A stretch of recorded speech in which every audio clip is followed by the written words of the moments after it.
Once upon a time, there lived a woman named Ugochi.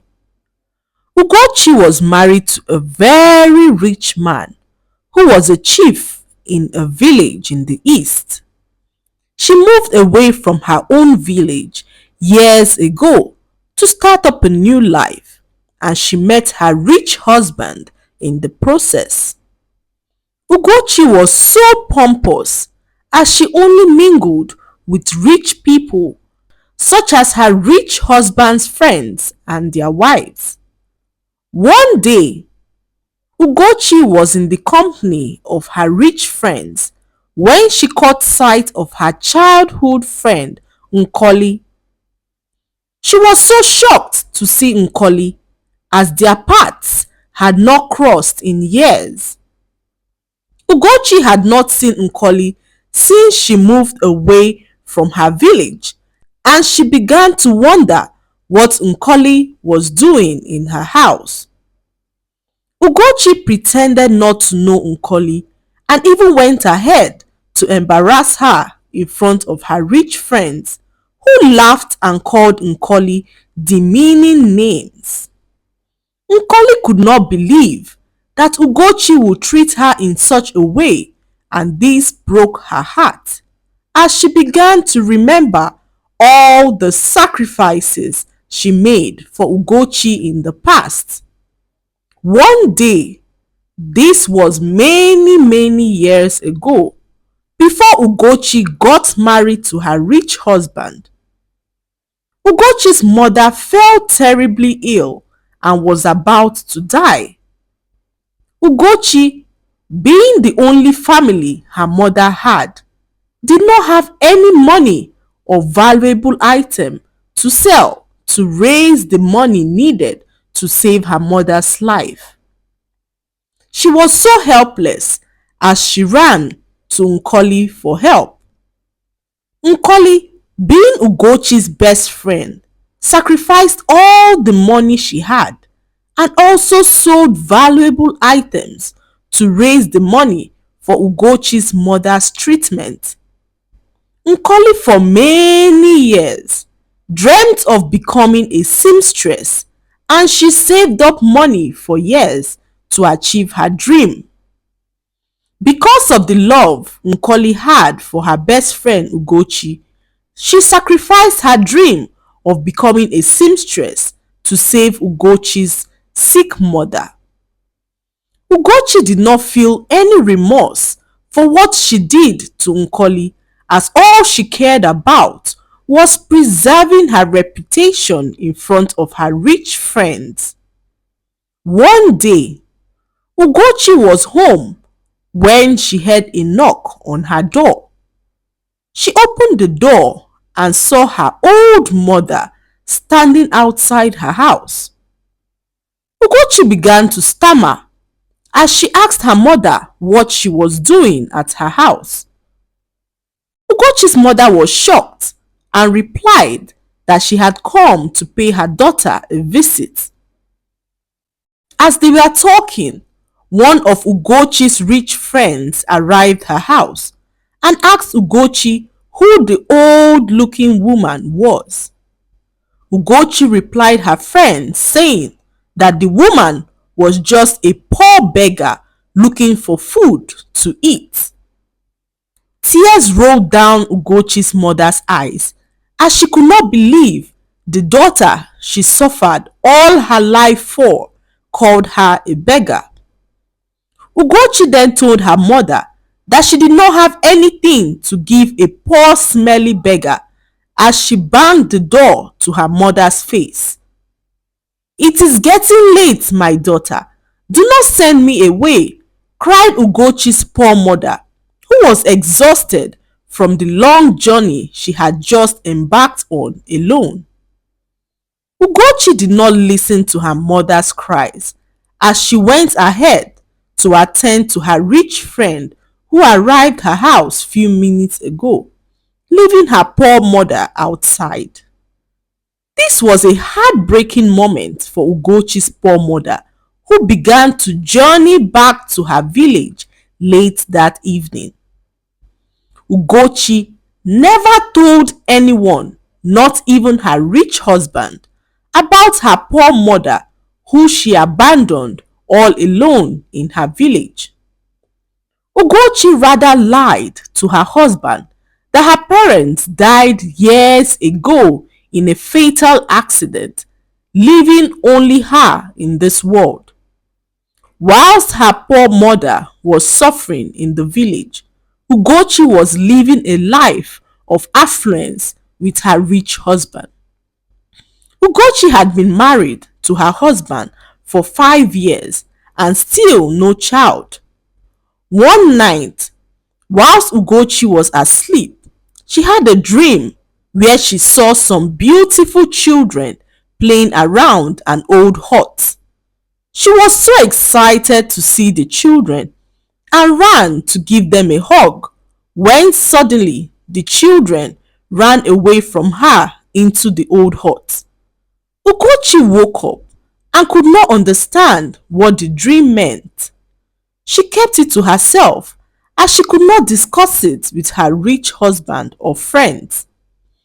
Many months later, Ugochi was on her way to the market when she came across a young lady on a lonely road who told her that the answer she so desperately seeks lays at the doorstep of her father's house.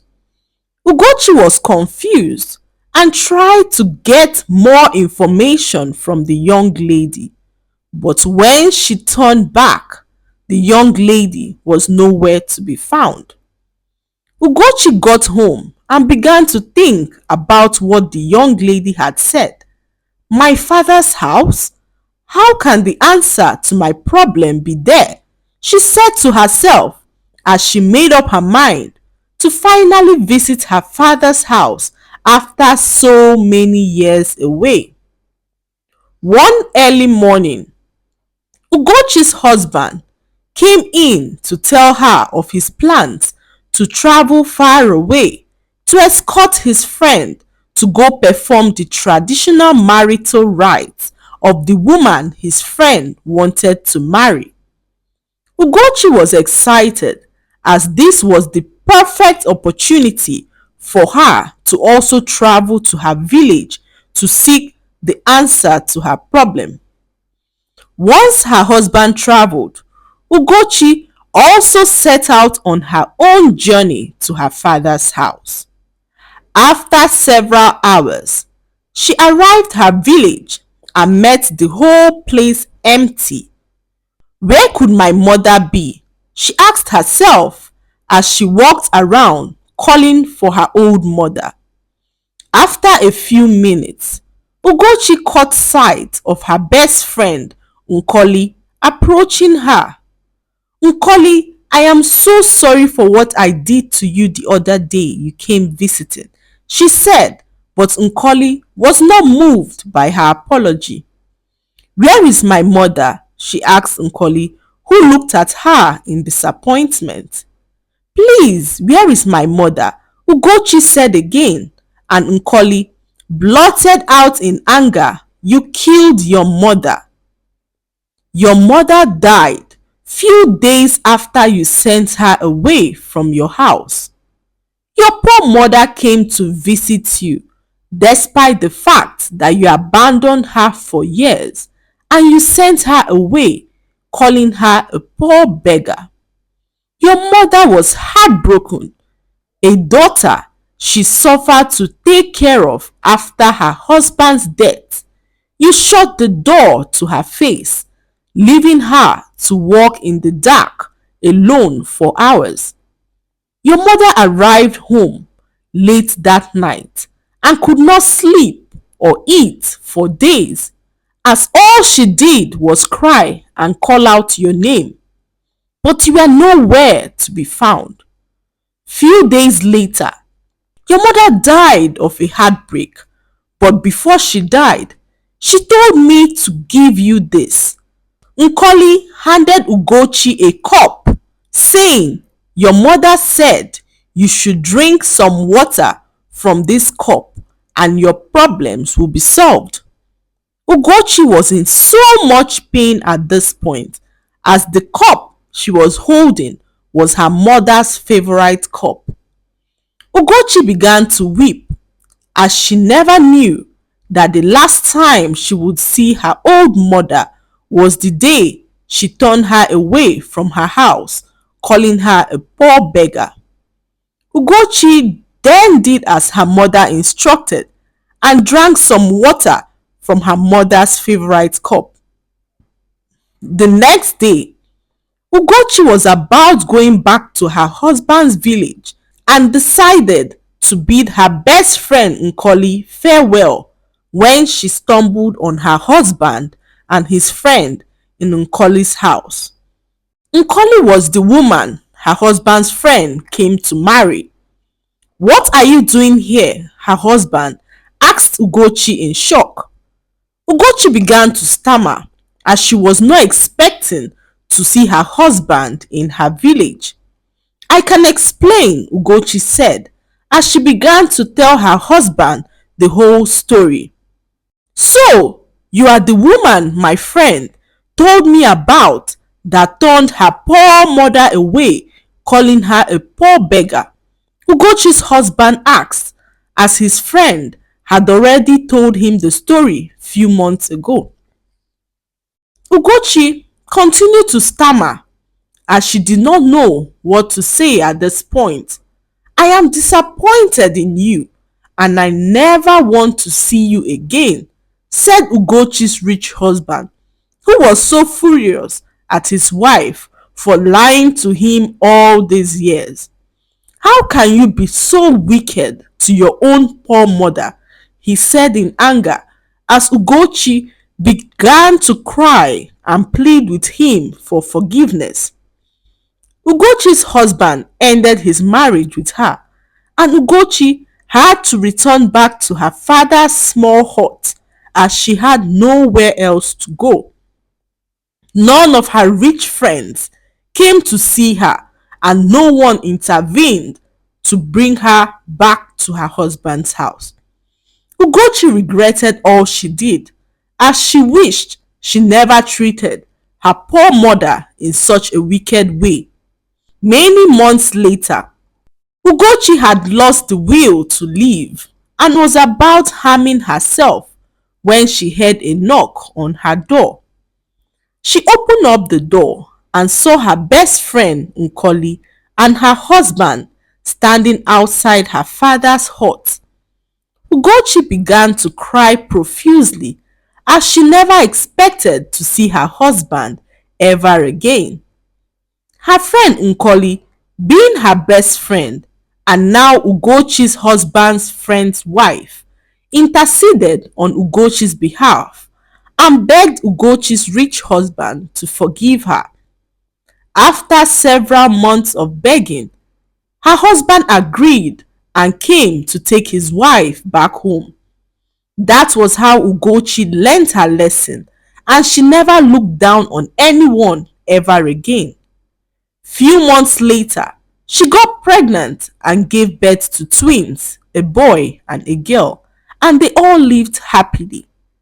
The lesson to be learned from this story is that we should never look down on anyone.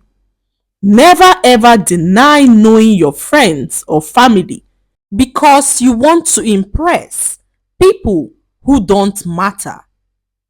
Anyone who is unable to accept your family the way they are is not worth it. Family comes first. Always remember that. I hope you enjoyed the story. Please like, subscribe, and leave a comment. It helps us grow our channel. I'll see you in our next story. Bye.